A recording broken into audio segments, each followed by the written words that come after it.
桃园市立游泳池传出一位高中生在游水的时，互破气的泰鲁挂着伤天2针。民代嘛反映讲，这游泳池的设备上过老旧。体育局是回应讲，游泳池已经有完成检修，嘛有要求营运的厂商要加强巡检，因还搁来争取增建的经费。卡巴所在老深深的伤痕也天2针，代志发生地点就在桃园市立游泳池。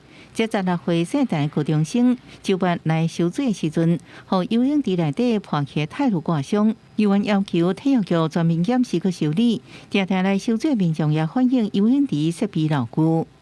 可以的话，可以再升级新一点吧。就是因为他也年纪比较久了，当然现在用还是可以的。泳池内多处瓷砖破损脱落，而且也有修补过后的痕迹。但塑钢土修补过后还是会掉，所以一样有割伤民众的风险。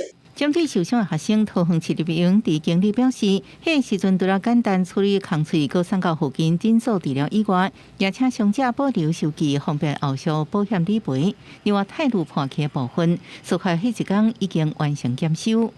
有发现有民众或者说我们现场有检查到有任何的状况，或者说需要修缮的地方，我们也都是立即就是请厂商来去做检查，然后并且做修缮这样子。